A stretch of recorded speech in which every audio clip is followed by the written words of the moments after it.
धरती के 10,000 मीटर नीचे आखिर क्या है? इसी सवाल का जवाब ढूंढने के लिए सोवियत संघ ने कूला प्रायद्वीप पर एक वैज्ञानिक ड्रिलिंग प्रोजेक्ट शुरू किया, लेकिन जब ड्रिल मशीन ने 12,000 मीटर की गहराई को छुआ तभी उस गड्ढे से अचानक इंसानों की चीखें और दर्द भरी आवाजें सुनाई देने लगी। सरकार ने तुरंत आदेश जारी कर दिया कि इस 30 साल पुराने प्रोजेक्ट को यहीं बंद कर दिया जाए। फिर क्या था? हर तरफ अजीब और डरावने कयासों की बाढ़ आ गई।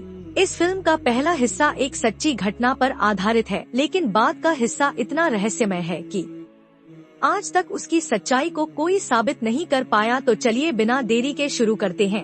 असली कहानी। सोवियत संघ की एक्सपर्ट सोफी को अचानक एक कॉल आता है। कूला ड्रिलिंग प्रोजेक्ट में कुछ अजीब हो रहा है। कहते हैं कि गहराई से कुछ अजीबोगरीब आवाजें आ रही हैं और 20 से ज्यादा कर्मचारी लापता हो चुके हैं।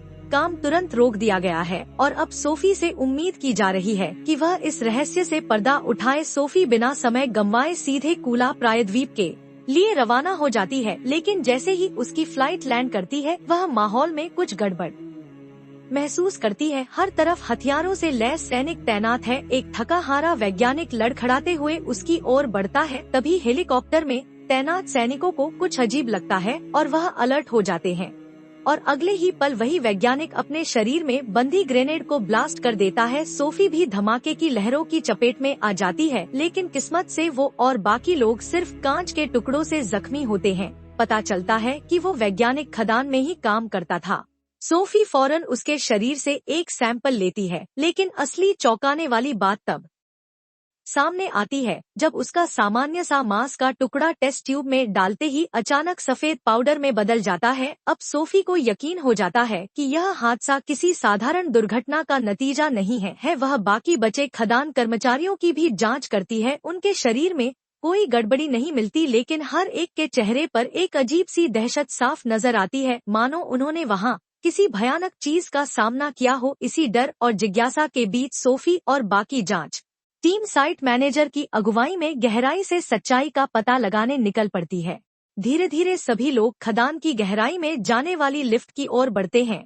इस लिफ्ट को चालू करने के लिए एक चाबी और पासवर्ड दोनों की जरूरत होती है। स्टेशन मैनेजर सभी को चेतावनी देता है कि अगर पासवर्ड 3 बार गलत डाला गया तो लिफ्ट खुद ब खुद नीचे गिर जाएगी। यह एक 12,000 मीटर लंबी यात्रा है जिसमें वह लोग जिस लिफ्ट में चढ़े हैं उसे लिफ्ट कम और धरती के केंद्र की ओर जाती मौत की गाड़ी ज्यादा कहा जा सकता है। लिफ्ट की रफ्तार हैरान कर देने वाली है। सिर्फ कुछ ही मिनटों में वह धरती के 2,000 मीटर नीचे पहुंच जाते हैं, लेकिन पता नहीं क्यों अचानक लिफ्ट जोर जोर से हिलने लगती है। स्टेशन मैनेजर घबराकर चिल्लाता है, कुछ गड़बड़ है। वह जल्दी से खड़ा होता है और वेंटिलेशन फैन खोल देता है, लेकिन तभी सभी लोग दम घुटने की हालत में पहुंच जाते हैं और खुद मैनेजर पहले से ही ऑक्सीजन मास्क पहन लेता है। ना जाने कितना समय बीत गया। सोफी जब होश में आती है तो लिफ्ट जमीन से 5,000 मीटर नीचे के रिहायशी सेक्शन में रुकी होती है। स्टेशन मैनेजर कब का गायब हो चुका होता है और जाते जाते लिफ्ट की एक्सेस कार्ड भी अपने साथ ले गया होता है। उनके साथ मौजूद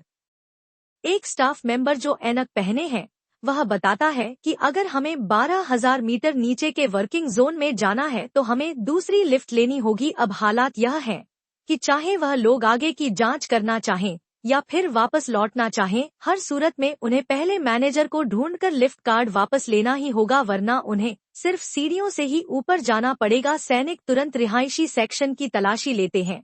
स्टेशन मैनेजर तो नहीं मिलता, लेकिन उन्हें एक मिस्त्री और एक महिला डॉक्टर मिलते हैं। सोफी को शक होता है कि कहीं यह दोनों संक्रमित तो नहीं, इसलिए वह तुरंत उनके सैंपल लेकर टेस्ट करती है। सौभाग्य से टेस्ट के नतीजे पूरी तरह नॉर्मल आते हैं। इसके बाद सैनिक स्टेशन मैनेजर की तलाश जारी रखते हैं। सोफी भी उनके साथ जुड़ना चाहती है, लेकिन तभी चौंकाने वाली बात यह होती है कि स्टेशन मैनेजर खुद सामने आ जाता है। वह कहता है कि खदान का अंदरूनी हिस्सा बेहद खतरनाक है और सभी को जल्द से जल्द वहां से निकल जाना चाहिए। उसकी बात सुनकर सबको हैरानी होती है। सोफी उसकी बात पर यकीन नहीं करती और सैनिकों को बुला लेती है। मैनेजर अचानक तेजी से लिफ्ट को एक्टिवेट करता है और अकेले ही 12,000 मीटर गहरे वर्किंग जोन की ओर निकल जाता है। अब तो यह तय हो जाता है इस स्टेशन मैनेजर में कुछ गड़बड़ है। शायद वही है जिसने उन गुमशुदा वर्कर्स को फंसा दिया। टीम का प्रमुख एक गंजा अफसर एक सुझाव देता है कि वह खुद सैनिकों को लेकर नीचे पैदल जाएंगे ताकि स्टेशन मैनेजर को पकड़ सकें, क्योंकि जैसे जैसे जमीन के अंदर जाते हैं तापमान बढ़ता जाता है, इसलिए सभी सैनिकों को हीट प्रूफ सूट पहनने होंगे।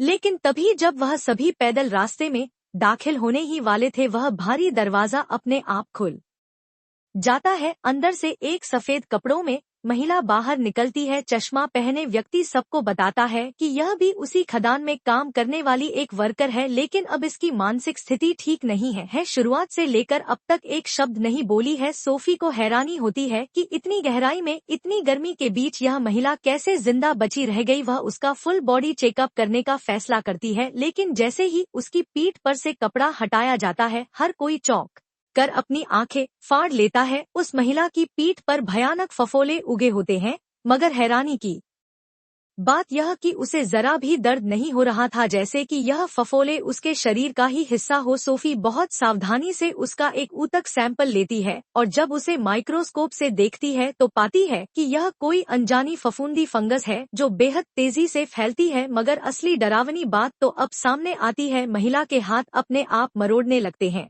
और फिर वह जैसे पागल हो गई हो उसका सिर जोर जोर से आइसोलेशन रूम के दरवाजे पर टकराने लगता है। अचानक उसका पूरा शरीर जोरदार धमाके से फट जाता है। पास ही मौजूद सोफी घबरा जाती है और एक जवान अफसर के साथ तेजी से उस कमरे की तरफ भागती है। जैसे ही वह दरवाजा खोलती है, देखती है कि पूरा कमरा फंगस से भरा हुआ है। वह महिला और डॉक्टर दोनों मर चुके हैं।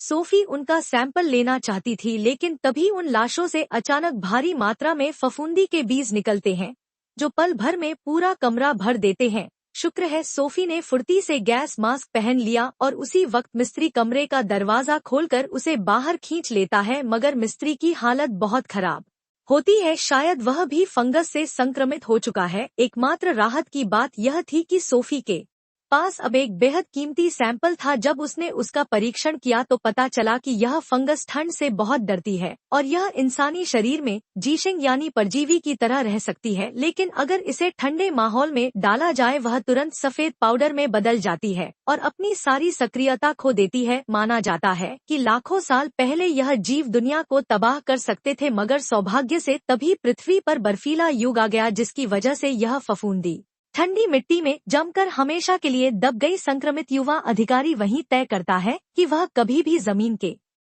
ऊपर वापस नहीं जाएगा। अगर यह फफूंदी आज के गर्म नमी वाले और घनी आबादी वाले समाज में पहुंच गई तो वह उसके लिए सबसे आदर्श वातावरण बन जाएगा। लेकिन गंजा अफसर कुछ और ही सोच रहा था। उसके अनुसार यह फफूंदी विज्ञान की दुनिया के लिए एक बहुत बड़ी खोज है। अगर सही तरीके से इसका इस्तेमाल किया जाए तो यह एक अतुलनीय जैविक हथियार बन सकती है। सोफी इस पर अब और बहस नहीं करती। वह और बाकी सैनिक हीट प्रूफ सूट पहनकर पैदल रास्ते से वापस जमीन पर लौटने की तैयारी करते हैं, लेकिन जैसे ही गेट खुलता है अंदर से एक और इंसान बाहर आता है।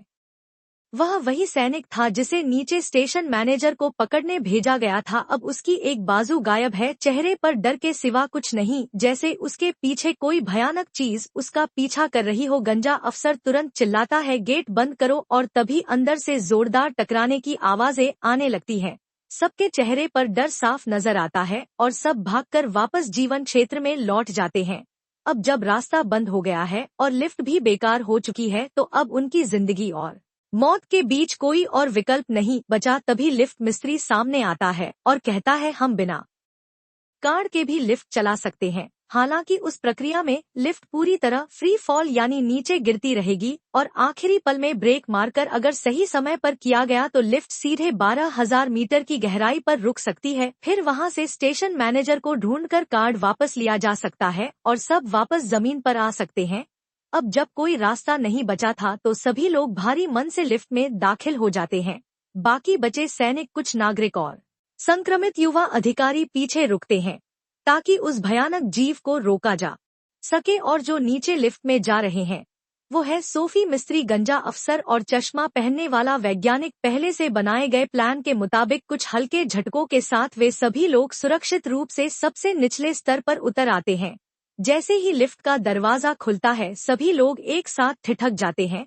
सामने का दृश्य अविश्वसनीय था। जमीन पर सफेद पाउडर की मोटी परत बिछी हुई थी, संभवतः ठंड के कारण मरे हुए फफूंदों के अवशेष। वहीं पास में वह सभी 20 से ज्यादा कर्मचारी भी थे जो पहले लापता हो गए थे। अब वे सब फफूंदों से ऐसे जुड़े थे जैसे शरीर का हिस्सा हो। एक मेज पर स्टेशन मैनेजर द्वारा छोड़ी गई एक रिकॉर्डिंग थी। उसे सुनने के बाद सबको आखिरकार सारी सच्चाई समझ आती है। मैनेजर ने इन प्राचीन फफूंदों को खत्म करने के लिए पूरे कार्यक्षेत्र का तापमान 0 से नीचे कर दिया था, लेकिन फफूंदों ने भी एक रास्ता ढूंढ निकाला। उन्होंने खुद को इंसानों की मांसपेशियों में मिला लिया। इस तरह वह एक विशाल मांस के गोले में बदल गए जो अपने भीतर गर्मी बनाए रख सकता था। रिकॉर्डिंग के अंत में स्टेशन मैनेजर की आवाज टूट जाती है। वह कहता है, अब इंसानियत का अंत निश्चित है।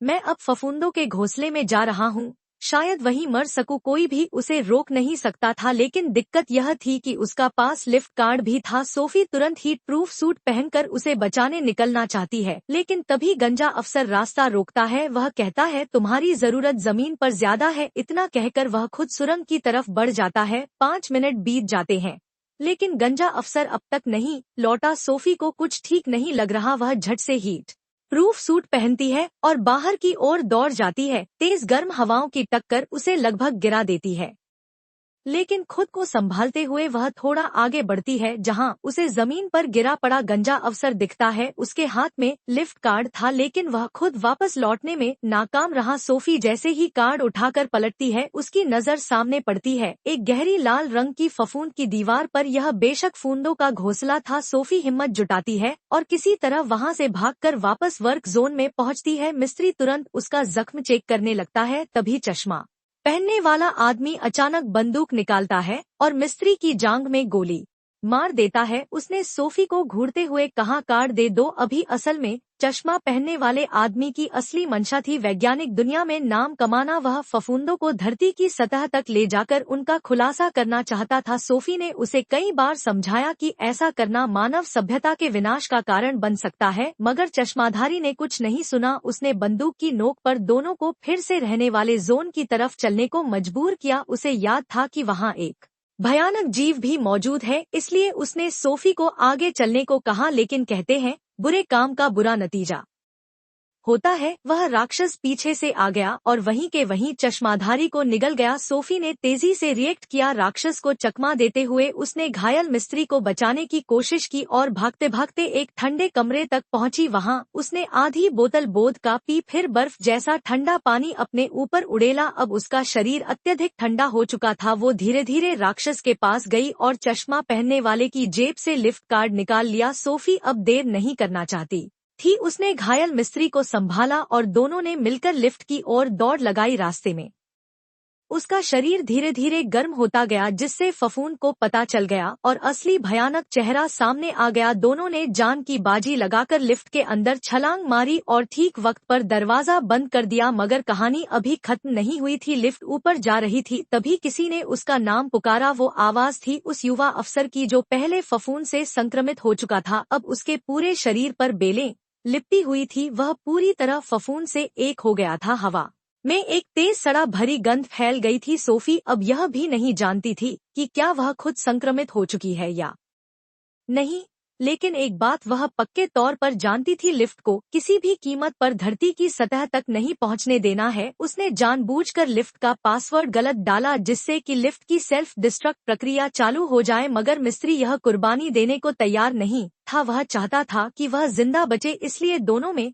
जोरदार झगड़ा हो गया। सोफी की नाजुक कद काठी उस मजबूत आदमी के आगे टिक नहीं पाई और उसकी जान पर बनाई। तभी वह बेले हरकत में आई। एक बेल ने मिस्त्री की गर्दन छेद दी। किसी को उम्मीद नहीं थी कि संक्रमित अफसर के भीतर अभी भी थोड़ा सा इंसान बाकी था। जिंदगी के आखिरी लम्हों में संक्रमित अफसर ने एक बार फिर सोफी की जान बचाई, लेकिन उसी के साथ उसका शरीर पूरी तरह फट पड़ा। हजारों फफूंद बीज त्वचा से बाहर निकलने लगे। सोफी के शरीर पर कपड़े कम थे और वह पहले ही जख्मी थी। इस बार वह संक्रमण से नहीं बच सकी। अब उसका यकीन और पक्का हो गया कि लिफ्ट को हर हाल में धरती तक नहीं पहुंचने देना चाहिए। उसने लिफ्ट का आत्मविनाश प्रोग्राम फिर से एक्टिवेट करने की कोशिश की, मगर कमजोरी के कारण आखिरी पासवर्ड डालते वक्त वह बेहोश होकर जमीन पर गिर पड़ी। जब लिफ्ट ऊपर पहुंची तो 2 मेडिकल स्टाफ अंदर आए। सोफी अब भी बड़बड़ा रही थी, पासवर्ड उनकी मदद से आखिरकार उसने आखिरी कोड डाल दिया। लिफ्ट सिटी की आवाज के साथ नीचे गिरी और संक्रमित अफसर की लाश हमेशा के लिए गहराई में समा गई। अब केवल एक ही संक्रमित की आशंका थी, सोफी खुद। जैसे ही वह होश में आई उसने सबसे पहले एक ग्रेनेड उठाया। उसका इरादा था खुद को उड़ाकर इस संक्रमण की अंतिम कड़ी को भी यहीं खत्म कर देना। फिल्म की आखिरी तस्वीर